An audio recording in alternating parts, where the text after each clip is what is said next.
Hello, everybody, and welcome to the final week of the Beyond Grad show. We've got really heavy hitters this week, and one of them, the first of them this week, is going to be Saloni Thakkar.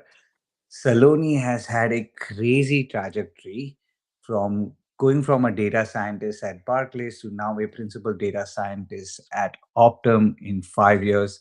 Saloni is so excited to talk to you about these concepts and how you made that happen.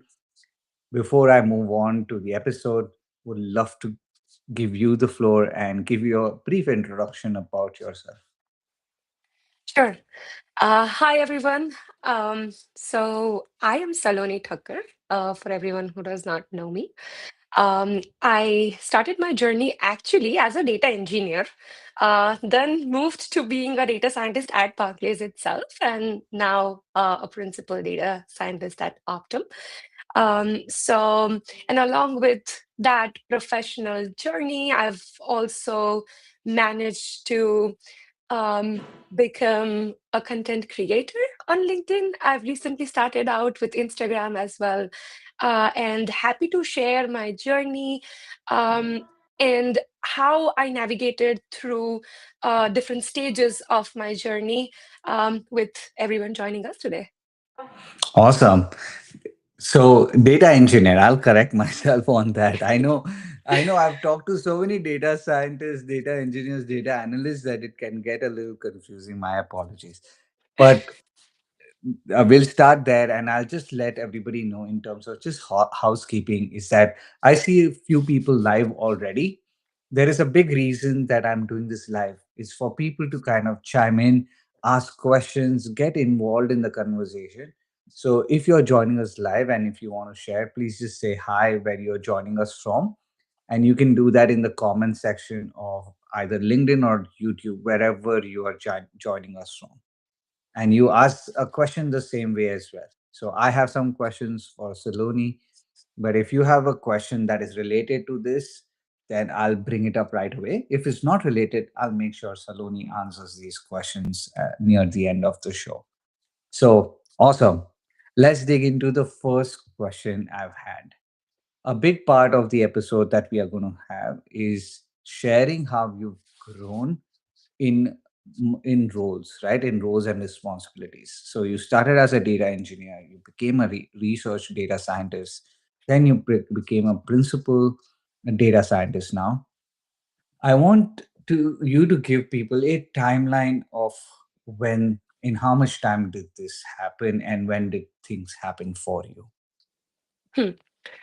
So I graduated in 2021 um, after doing my master's at Texas A&M University.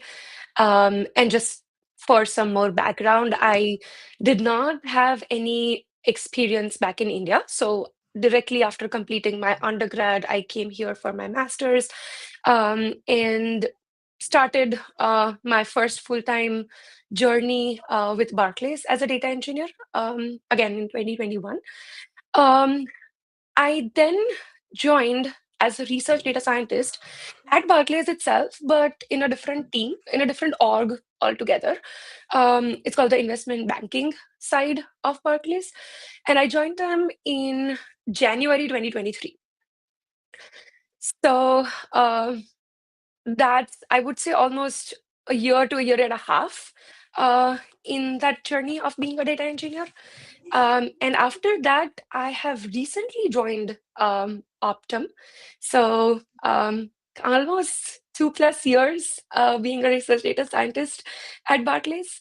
And that's how much time I've spent at all of my roles, navigating through different types of challenges and trying to understand how each of them is different from each other.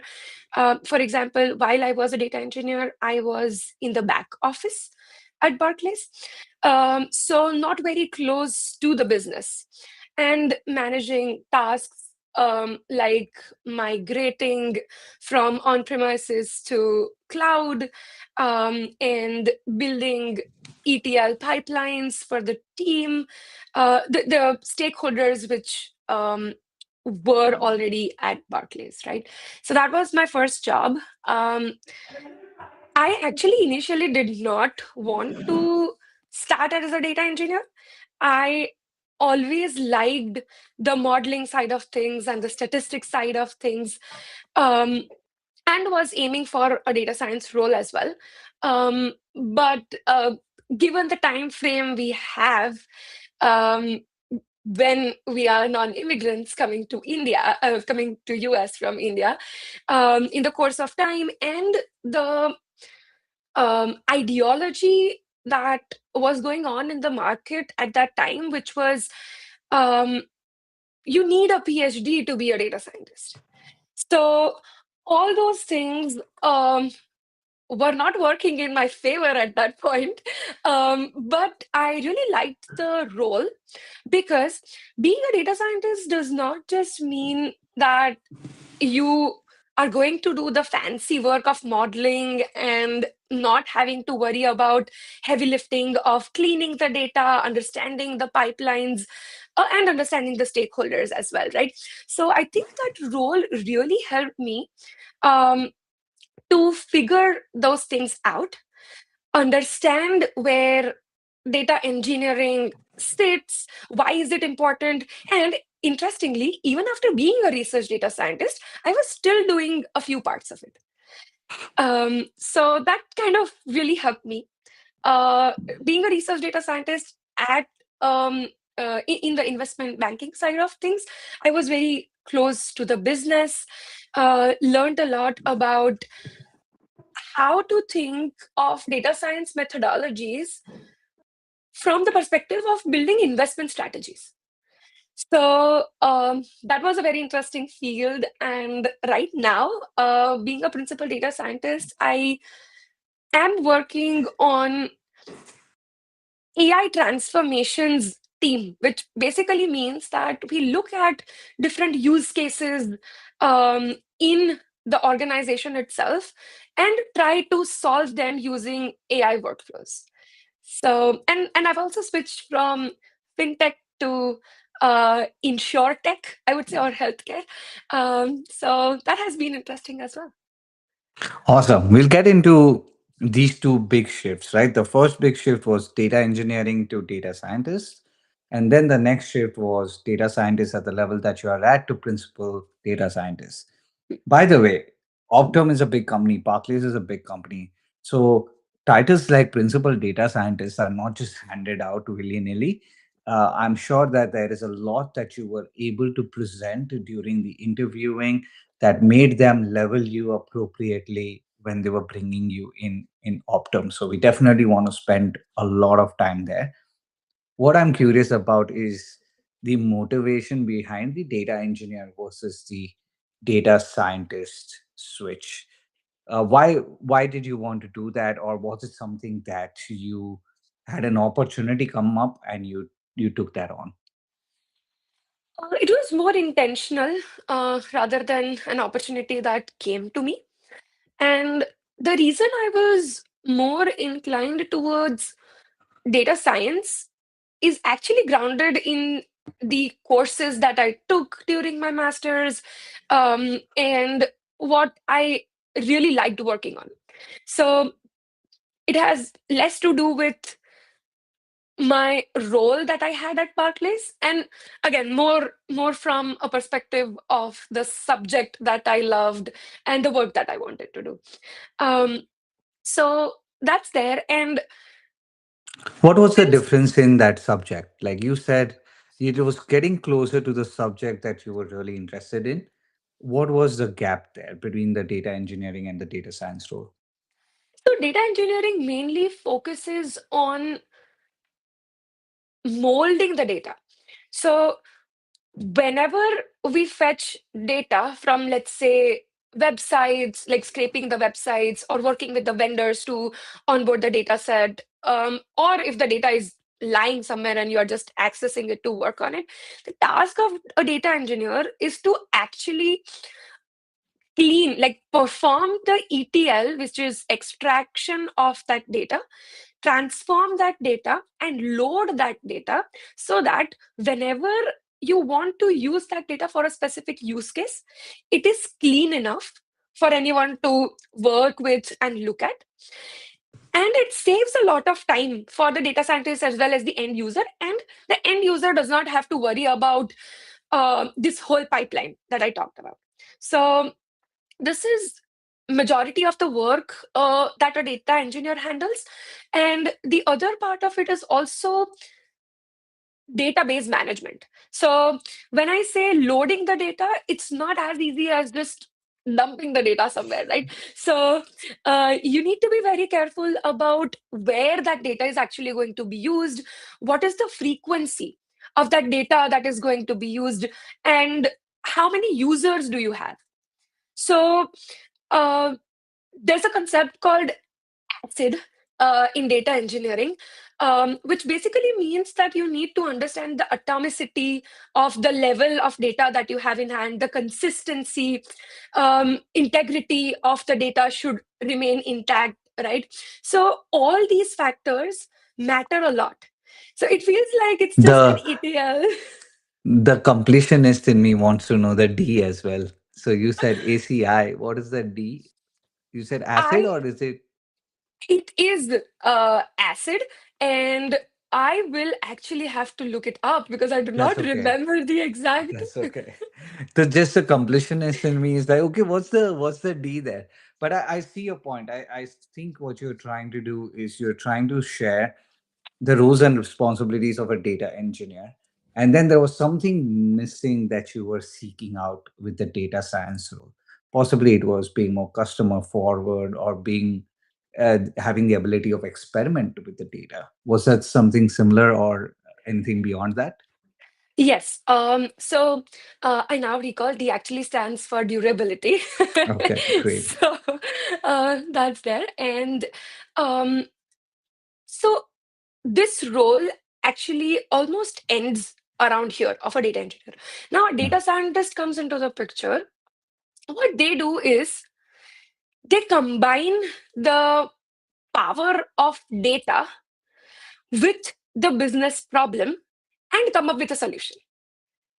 So I have always liked to um, collaborate with the business, understand what their requirements are, and build something out of it. So data engineering did not provide that environment to me. I was always working with data requirements, as in how should the data look like, where should it be coming from, what are the transformations that are needed, what type of database or database management is required, right? So again, very important questions. And the data science side of it can fail if the data engineering side is not really well structured.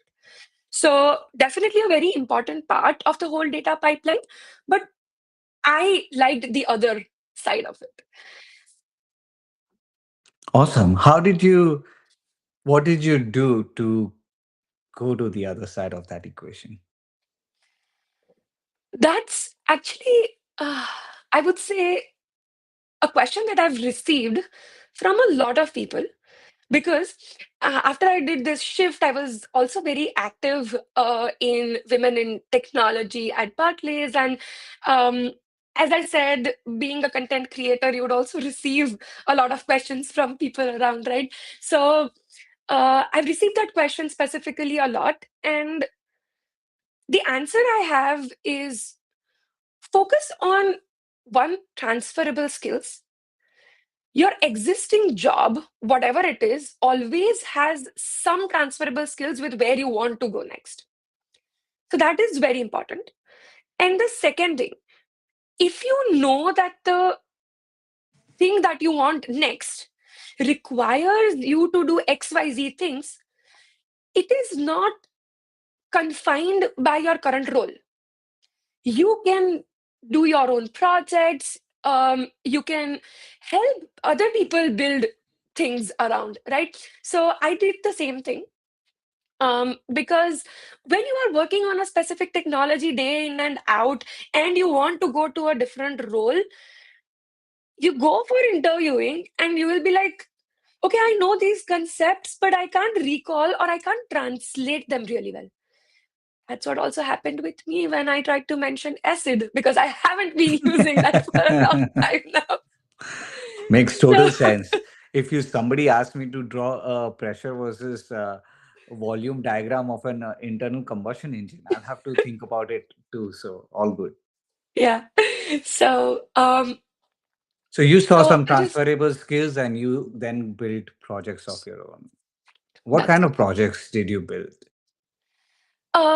I actually tried leveraging Kaggle a lot at that time. There were competitions hosted. I did not really have enough bandwidth to participate in the competitions, but they put out the data sets, they put out the solutions. You can build your own, compare it with the ones that are top performing, and understand where things are going. And this helped me in two ways. First is um, being able to talk in the lingo of being a data scientist and having something to showcase, right? If I have not done something relevant in my previous job, why would that person even trust me on doing something related to data science? So, to give them that reason, to also give recruiters that reason, this is not even going to a level where we are talking about interviewers, right? Even recruiters do like a basic check on your resume. ATS definitely scans through your whole resume. So to get through all of these, I think these two things really help me out.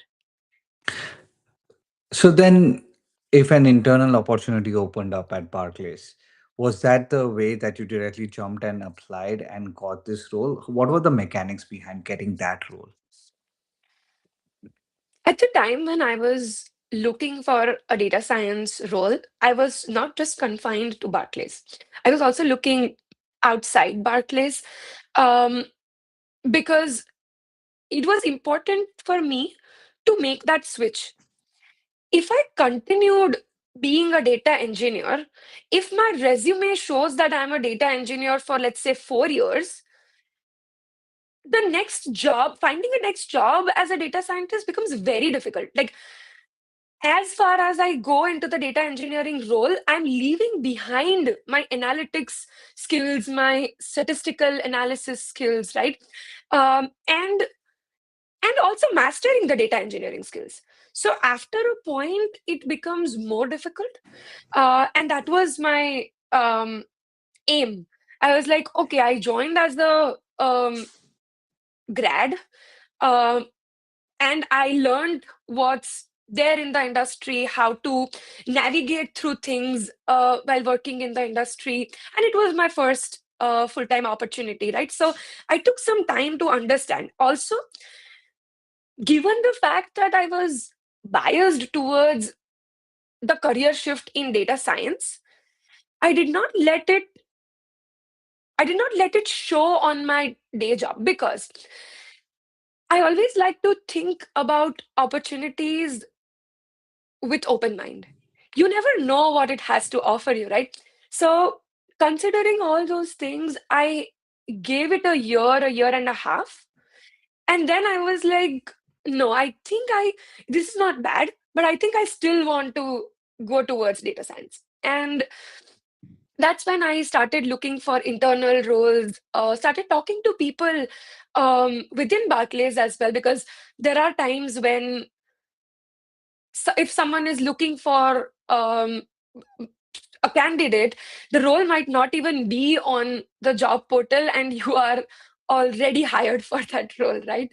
So, those kinds of opportunities can come through networking, staying connected with the community. And as I said, I was active with women in technology. I also led women in data. Barclays gave me a great opportunity of going to Grace Hopper conference. So I took all those opportunities to kind of understand where data science applications lie at Barclays. Am I really still interested in a role at Barclays, or do I want to definitely go outside Barclays and look for a role, right? So when I took that time, I understood that the culture at Barclays is really nice.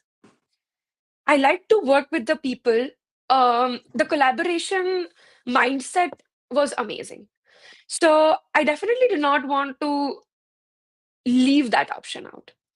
So that was my motivation to keep looking at Barclays. And if I had to, I also wanted to shift to a different firm. That would be a new experience for me, which in my case, this was just first job for me, right? So it was always good to take something new, more challenging, and work towards it.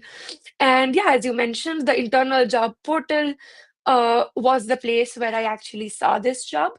And I applied for it. Even if it was an internal role, I think I had a test as well as 3 to 4 rounds of interviews. I was just going to ask about that. Yeah. Like, let's talk about interviewing. How was interviewing different for the data engineer role versus the data science role? If somebody's trying to kind of try to go for one or the other, what should they really look for the differences between the two? Okay.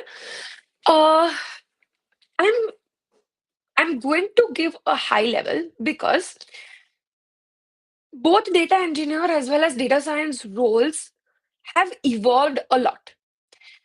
The data engineering role, I would say, is an umbrella under which you can have um, different roles like um, data architect, you can have a database manager, you can have someone who is an expert at cloud migrations.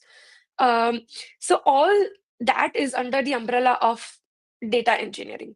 And when it comes to data science, I think with the evolution in AI that we are seeing right now, um, we have data scientists, we have AI engineer, we have machine learning engineer. So all of that would still fall into data science. And there are different firms, I would say, that coin these terms differently. So again, as I said, I'll try to keep it more high level. But if you think you want to dive into a specific one, we can definitely do that. How are technical interviews different? Is there any difference in the technical interviewing side of things? Yeah, there are. So for data engineering side of things, it's mostly related to um, your programming skills based on SQL and Python.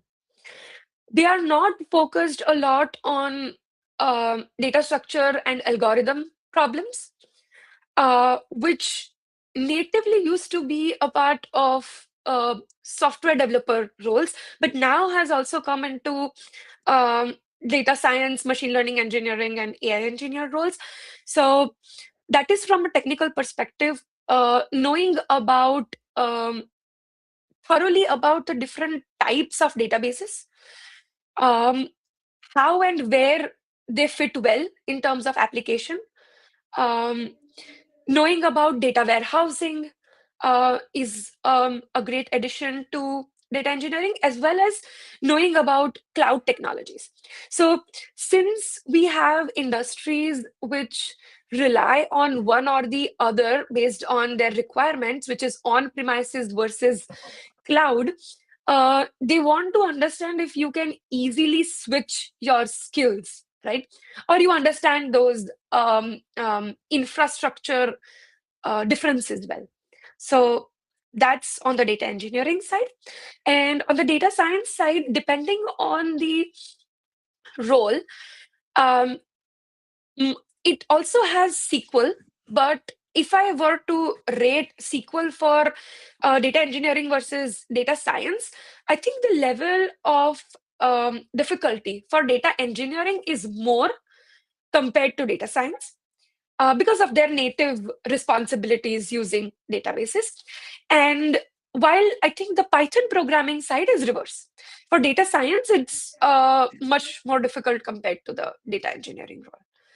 Um, and they would also want you to, for a data science role, they would want you to have a good conceptual understanding of data structures and algorithms, learning about design problems, case studies.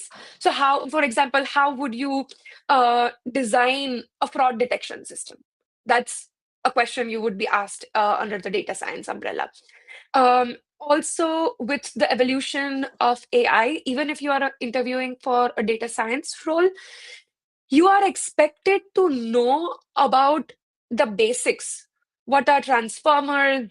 Um, what is RAG architecture? Why and where would you use it? Um, Questions on prompt engineering, right? You might not have to build them from scratch, but knowing the concepts really help. Yeah, I think one place that I also feel that data science is asked is A/B testing. Like some of my mentees who are going for data science roles, they are asked the A/B testing question quite a bit as well. But I see the through line between the differences of the two, and I'm glad you raised the point about SQL and Python as well. That was also very interesting. I can spend like an entire episode here, but I'll move on to like the leveling part of the equation. So between data engineer and your research data science role, were you leveled up within the organization? Not from the level perspective, no. Okay. Because as you go towards, again, these were more HR related details, and to the fact that front office is more fast paced, so you would start from a same level that you came from and then make your way up. Okay. The reason why I asked that question is because for you as well, right, to jump from, let's say, a role that is, I'm sure you've gone beyond the entry level engineer role. I mean, different companies have different names for this, right? L4, L5, L6, and stuff like that. I'm thinking of this next switch that you had from research data scientist to principal data scientist. Principal generally in most companies means the best individual contributor role that the company can give. I'm sure there is like technical fellows about that, and stuff can get really complicated there. But when you were shifting from Barclays to Optum, let's talk about just that title first. Did you apply for the role that said principal data scientist, or was this a part of discussion where you came in and over the course of the interview you were able to showcase the level that you're at, and that's where they met you? Uh, I did apply directly for the principal data science role, uh, more because the time that I had already spent being a research data scientist at Barclays, the learnings that I had from there, I felt were definitely transferable because data science. And the difference that I was going to see was in the domain knowledge. And when it comes to a company making a decision as to an individual contributor should know more about the domain or the tech side of things, I think is where the job description comes into the picture. So when I looked at the job description, I understood that the expectation is more from the technical side of things, which I knew I could handle very well.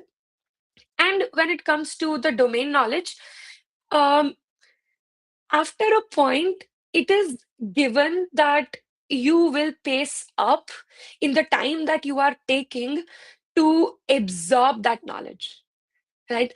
So and I definitely had to showcase that during my interviews, and basically showing if I was a fast learner, how interested I was in exploring a completely different domain, and having strong data science concept any day is going to get me a long way, right? So that's how I actually made a decision to apply to this role. And the title wasn't a part of the discussion of the interviews, but the interviews themselves um, were evolving. You What do could you mean see by that, that? sure. So you could see that one interview after the other might have similar questions, but the level of depth and breadth that they are expecting from you is different. Also, the way how you would think of just not a problem in terms of um, trying to solve that problem as an individual, but from a scalability perspective. So, all those things position you to a higher level compared to what you already are. Hmm.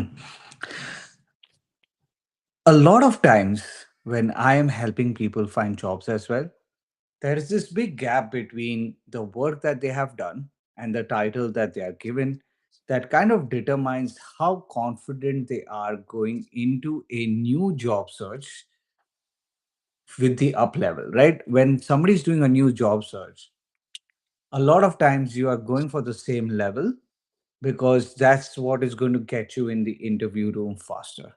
Now, you said that you were able to kind of shoot for the principal level role because you noticed from the job description that it was more tech heavy rather than domain specific knowledge heavy. What does that mean, like tech heavy versus domain knowledge specific? Can you share some examples of how somebody can decipher that? Sure. So, generally, the job descriptions will have a section where they mention about their team and what their team is doing.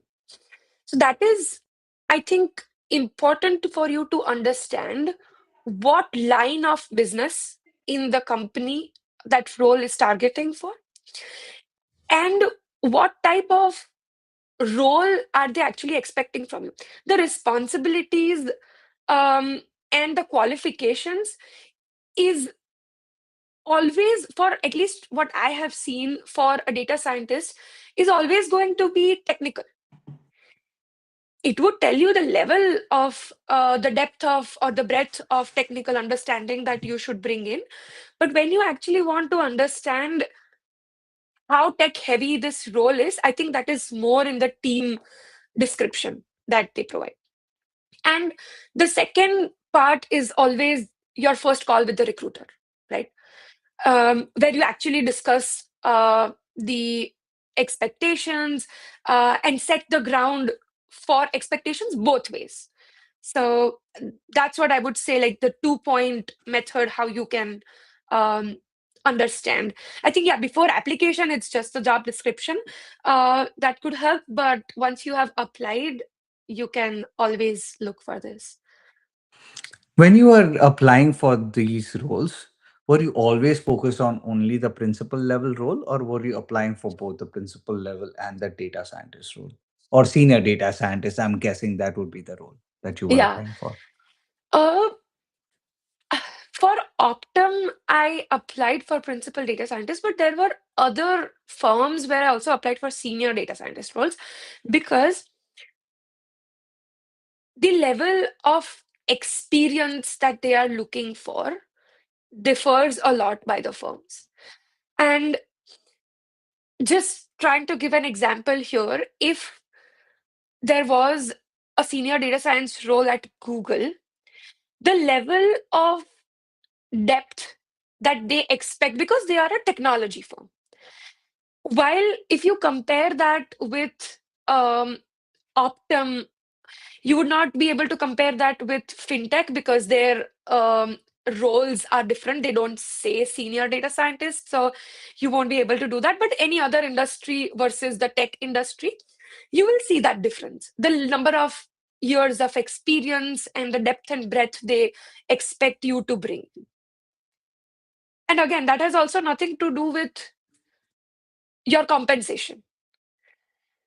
So all these things are unrelated, and you should shoot for the right type of role rather than the level of the role that you are at, is what I would say. Yeah, so by that point, do you mean that a senior data science role at Google has probably a higher compensation than a principal data science role at a non-tech company, like a non-tech meaning just like core technology? Am I right in assuming what you were trying to say, or were you trying to say something different? Yeah. So the compensation might be higher, um, but the role, like the level, is lower at Google, right? But Right, it is the type of exposure that you are getting. right. So yeah, it's your decision to make, basically. So that's the interesting point, right? Because you know what, I'll draw a parallel to the automotive industry. That's where my experience lies. In the automotive industry, I've heard this thing where the big automakers don't hire managers from outside the firm. Like, let's say you are a first rung manager at a supplier company. You won't be brought in as a manager directly inside a big company, because a big company has its own resources and stuff like that. But what I have also heard is that if you are like a second rung manager or a third rung manager, you will never come into a big like a big automaker at at an IC level. You would want a manager level role. So here's my question for you, and this is just new for you. So let's do it in a hypothetical basis, right? This is a hypothetical situation. Would you rather be a principal data science and get that exposure, get that learning, get that title on your resume, with a company that you can get that title with, so that when you transfer to, let's say, your next firm, you can easily kind of apply for an interview for principal level roles, even if it means it's a tech company? Do you, I know it's a long meandering way to ask, hey, does that title on your resume matter if you are now moving into even a tech company where there's a lot more levels to this? Uh, the title does matter. It's not like it is not making a difference on my resume.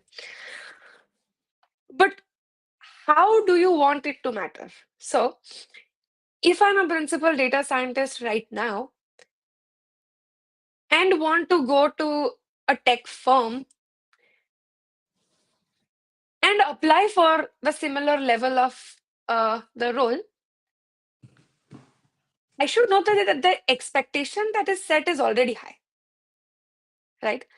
So you need to be well versed with because this is a level where you might go from being an individual contributor to being a manager, which means that the work that you are doing at the individual contributor level is outstanding. You are very well organized, and now is the time for you to build your own team, right? So do you really want to do that? I've had a lot of my friends who say they do not want to manage. They just are more interested in doing the individual contributor related tasks rather than actually managing someone, right? So first question is, do you actually want to do that? And second is, does the firm that you want to go for give you an option? There are also firms for which you can go for a higher level, and they give you the option of either managing people or not. You can still be an individual contributor, right? And in that case, the expectation changes, because if you still want to stay an individual contributor, you might not just be solving problems for your team, but you would be sitting horizontally across an org or multiple orgs and solving problems. So, all to say, principal data scientist looks senior, yes. It gives you that opportunity to be able to apply for the senior role, yes. But would I always go for that level for the shift? I'm not sure. Hmm.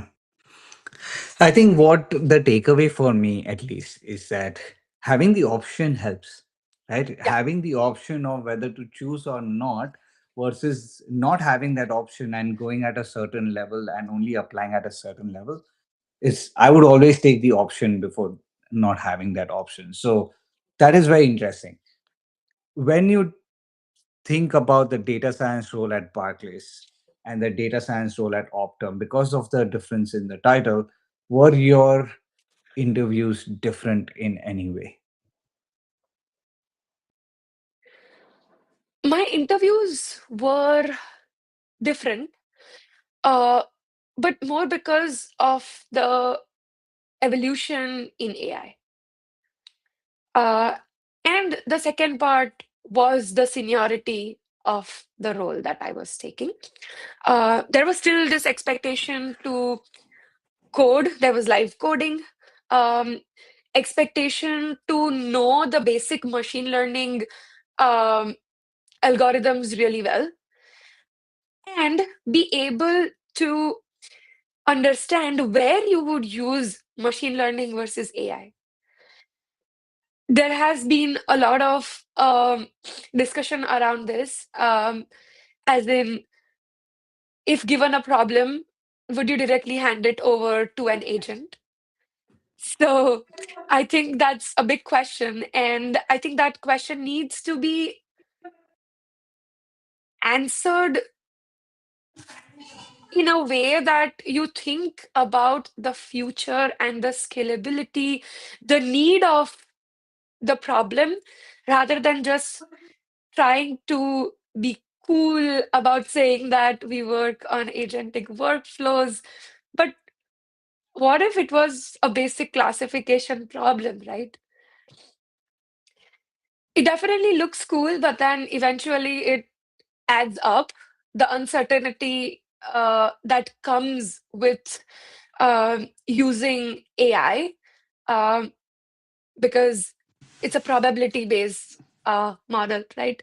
So, um, yeah, I mean, those are the questions actually that go into the interviews. They want to understand your perspective, how you would just paste an error into, um, let's say, Codex or GitHub Copilot or the platform that you are using, or do you actually take a minute to understand? Because rather than utilizing those tokens, you can just tell your tool to resolve it in XYZ ways, right?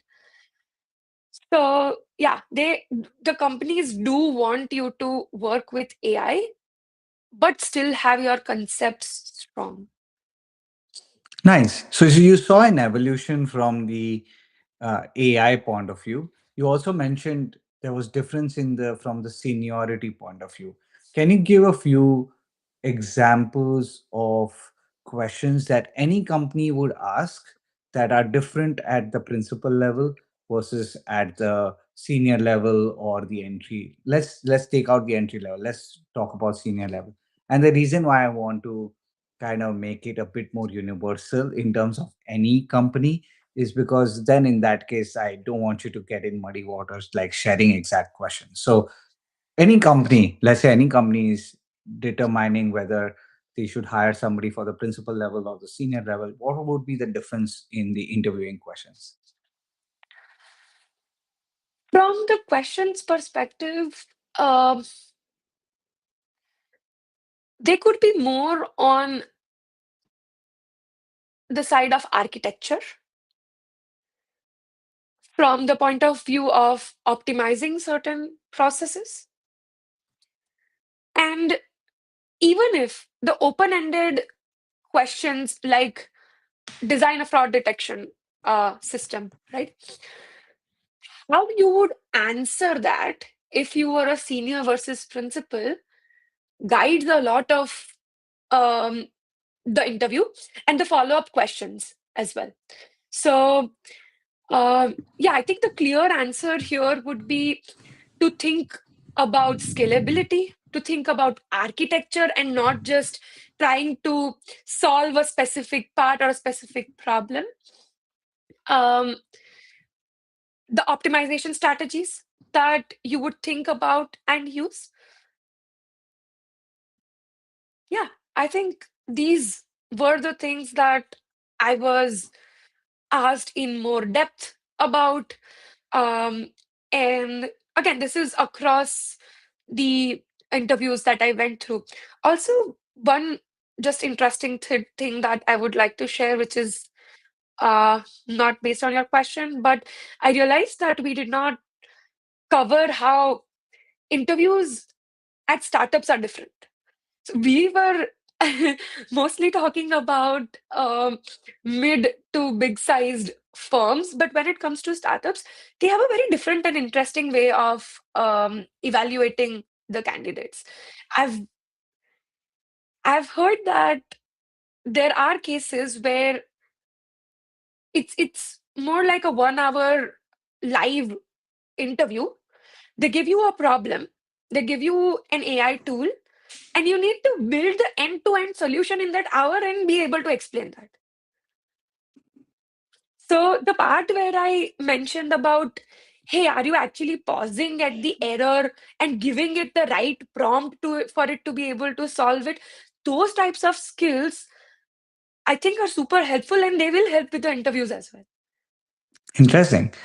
I can totally see that because I think in a startup you have to play a bit more roles than you have at a big company, because at a big company there are multiple teams that are owning a particular small section of the entire ecosystem, whereas in startups you have to own two to three different subsections of an entire ecosystem. So they want to see like things that they you can manage from a behavioral or a situational point of view.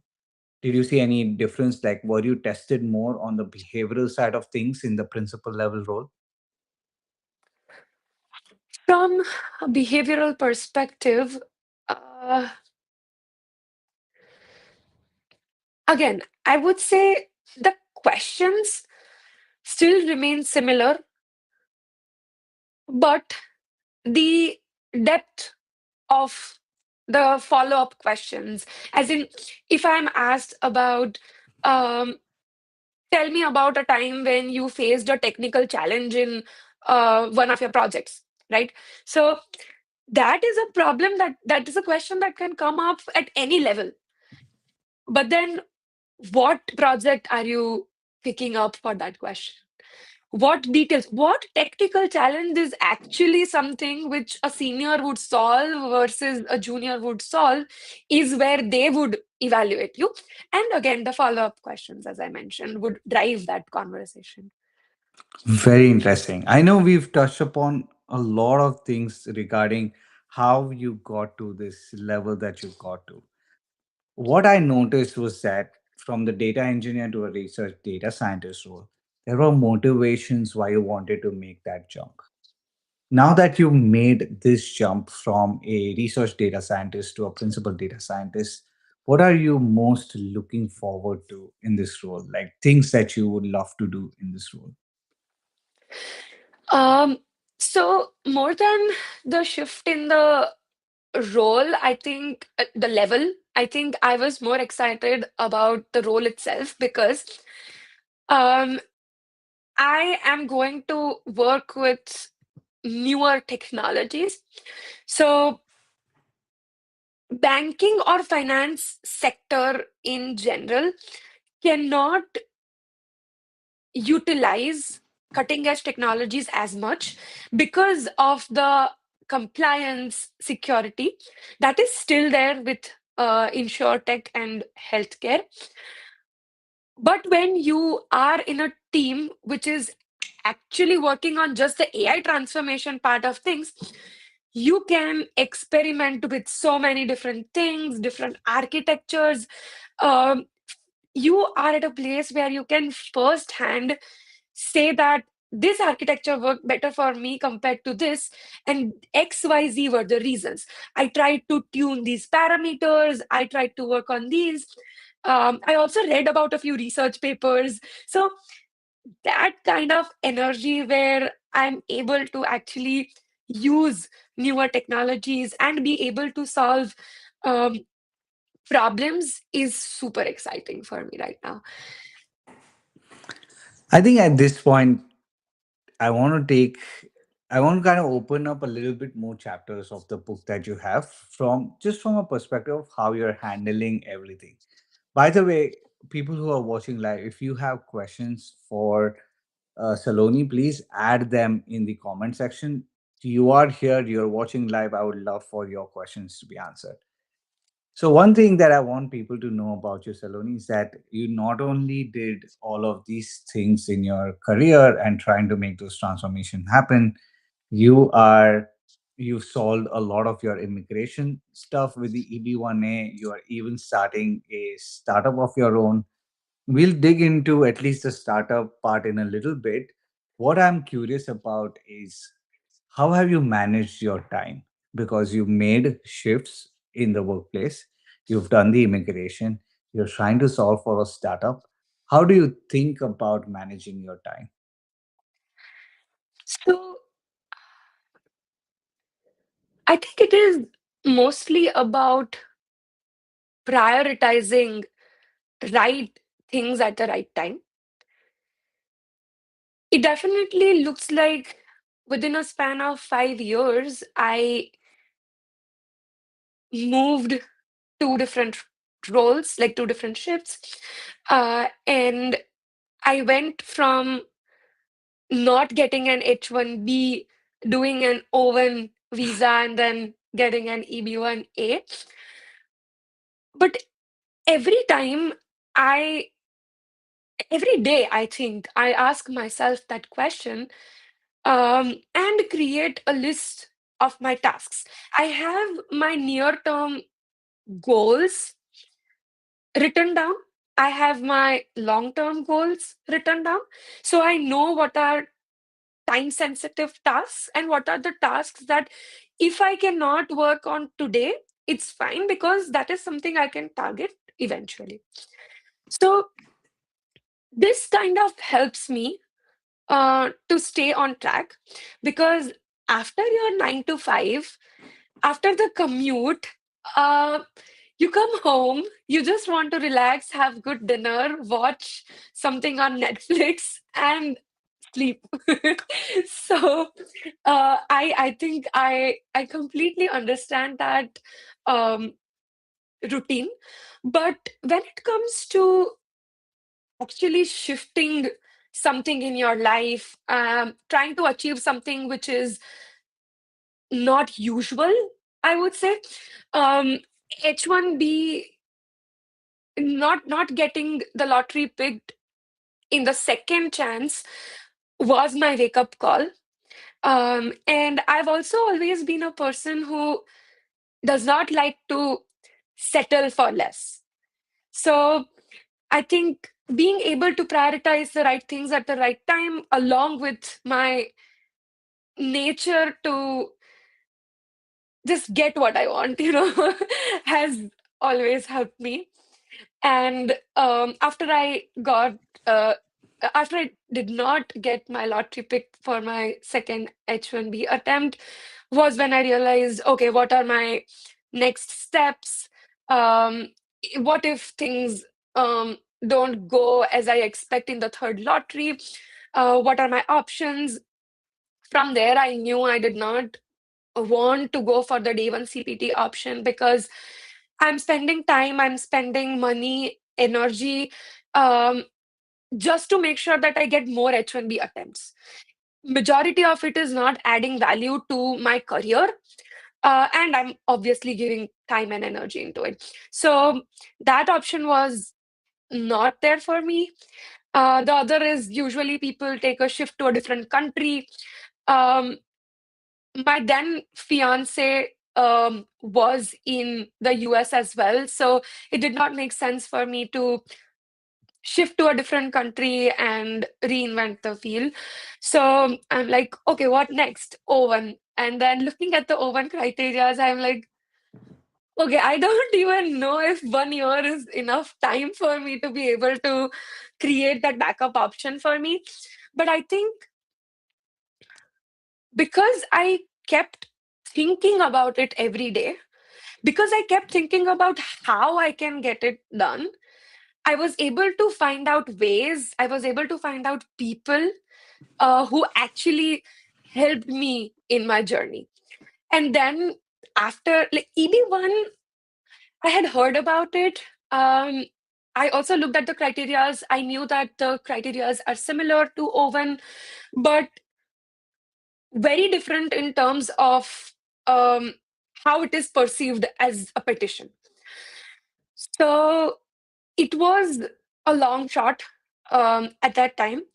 My role and the work that I had been doing from my undergrad, my master's, of not just focusing on um, the responsibilities at that point in time actually helped me. I was silently building towards my EB1 and I did not even realize, right? So um, all those things together and then an oven, I was like, okay, with oven, if I am 40 to 50% there with my EB1 profile, why not just push myself and get through this, right?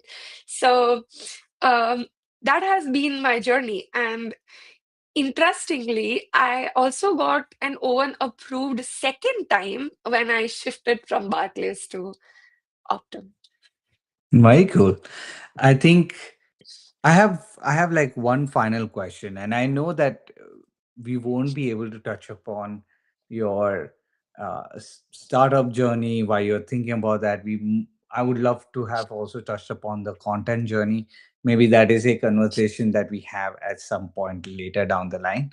The last question before I have some fun rapid fire is, a lot of us have mental barriers for trying to achieve like things that are far away from us. Like, I'll share some of mine, right? Which is, I didn't write publicly a lot for a lot of years, even though I had the idea of Beyond Grad. I had all the content strategy because I feared what people would think about it. Then when it comes to my career, then I did not take as many jumps as soon as I could, thinking that, oh, I didn't have enough experience, or I don't have X, I don't have Y. Essentially, a lot of us put barriers in front of our goals. It almost seems like either the barriers disappear for you or you don't even think about them, because very early in your career you've tried to go after like overachieving goals, right? Like a principal data science position and EB1A, etc. How do you think about all of the mental barriers that, or the doubt that comes before you try to achieve these goals? I, when I first looked at EB1 criterias, there was definitely a list of barriers, mental barriers that I had. Um, but I think the innate nature of being able to find a way to just get it done, I think really helps me. So when it is something that is difficult to achieve, I think it makes me feel more motivated to go towards it. And then I understand the fact that today that is not possible, tomorrow that is not possible, but maybe 1 year down the line, right? And that 1 year down the line will also be only possible if I take baby steps. Plus, I'm not putting my goal chart out there for public. No one knows I failed at it. No one knows that I missed some timelines. It is for me, right? So I just have to think about myself and keep doing things. Also, keep evaluating on your goals. Sometimes it's like if you are working on a specific goal, you are taking baby steps, but you still feel like you are nowhere there, right? You need to change the strategy. You need to tune that, the ways that you are working towards it, right? So for me, the sprint, I would like to call that as a sprint because I take only a week or a 2 weeks time to understand if that strategy for me is working to get that goal achieved. If it is not, I drop it. I talk to people. I find people who have been through that journey. And if not, I try to read through things, right? We have a lot of resources available. There's YouTube videos, there's Reddit channel. So I just keep working towards it, I think, is how I bring down my barriers. Yeah. That is so cool because I'll honestly tell you, I shared some of my examples, but also have examples of friends who have 15 to 20 years of domain experience in a really technical field. And when I ask them about EB1A, the first thing that they say is, I don't think I qualify. And it is so refreshing for me to hear what you go through when you think about these things. Two things I'll highlight. One, you said that if a challenge is difficult, it almost like motivates you more. I think that is very cool. And the other thing I found very cool is the baby steps, the bias for action, and you having this innate ability to take on big challenges is going to take you extremely far in this journey. So I'm really excited to see where the journey goes for you.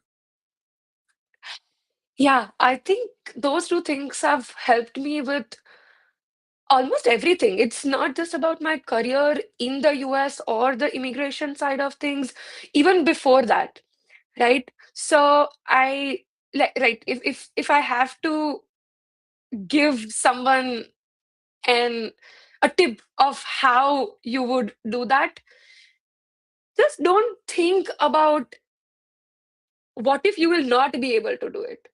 Think about what if you will be able to do it, right? So that excites me. I'm like, okay, maybe I won't have EB1 in 1 year, if I won't have it in 2 years, but if I don't start building today, I would never have it, right? So 100%. It's so awesome to hear that, and I'm very glad. Now, I think we've taken good amount of your time. I know some people who will watch this live, and there will be many more who will watch a recording of this. If they want to have some of the questions answered, if they want to know about more about what you are doing, what is the best way that they can learn more about you? they could either reach out to me on LinkedIn. That's a great platform. And I also have a page called AI with Saloni on Instagram. They could reach out to me on that. And I also keep posting about my immigration journey, as well as posts about how networking has helped me through my journey, um, and technical things that would help you grow as well. So if there are any questions, specific questions, I would love to hear them in the chat. But if not, you could also follow me, and I am going to keep creating content on these topics. That is very cool. I'll end with a few questions just for us to know a bit more about you outside of like our 9 to 5 and all these big things that we are trying to achieve, right? Just things that make us human. I have three, four questions, so nothing too much. The first question that I ask all the people who have come is, what's your favorite movie? My favorite movie has been Zindagi Na Milegi Dobara, I think. Nice. My wife and I were having a conversation about which character are we, and you can choose like for her, I said you can choose any of the guy characters as well, and vice versa. So a follow up, I have to ask a follow up to you, which is which character do you relate to the most? I think uh, Hrithik Roshan, but the better version of him. Not someone. Very cool. Very cool. My wife said I was like Farhan Akhtar, hopelessly romantic, and then a little bit of Hrithik Roshan. That's what she said. Cool. Favorite cuisine for you when you go out to eat? I like Asian. Specifically, I love Indo-Chinese though. Yeah. Being an Indian, I think I've always been on that side. I have to ask, and I have a few friends who are Chinese friends. I have to take them to an Indo-Chinese place and then ask them that how, like, we love this, but how do you like it? That would be a cool experiment. I've done that though. Okay, okay. How did that go?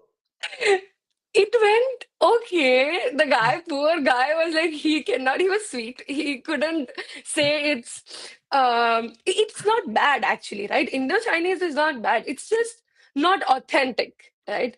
So and that's what he mentioned as well. He's like, this is not how Manchurian does not exist.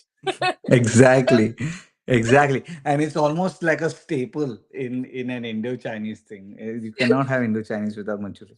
Cool. Uh, final two questions. Bucket list travel destination. Wow, okay. I've been wanting to go to Australia for some time. Okay. Um, and Norway.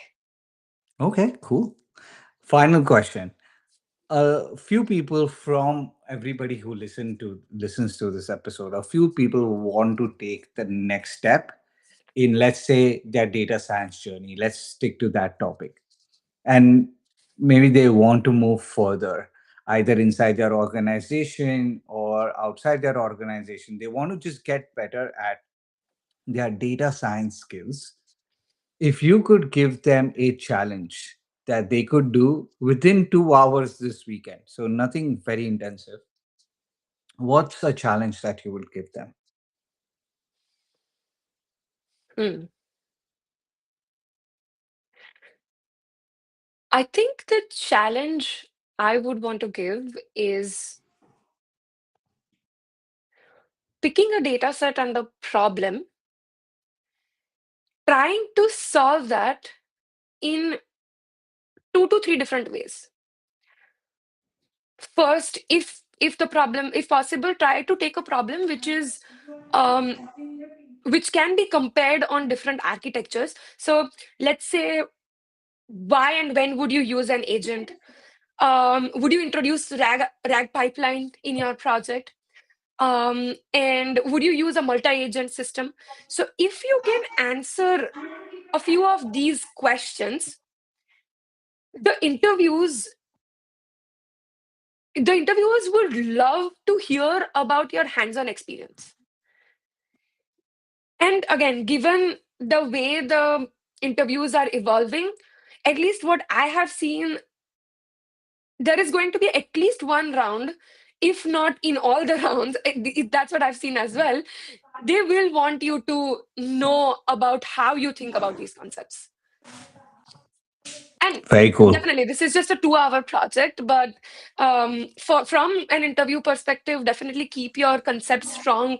Traditional machine learning, A/B testing, definitely. I think the product-based roles are a lot heavier on the experimentation side of it.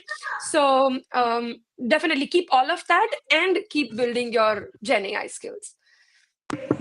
Amazing. Saloni, this was a pleasure to have you on the show.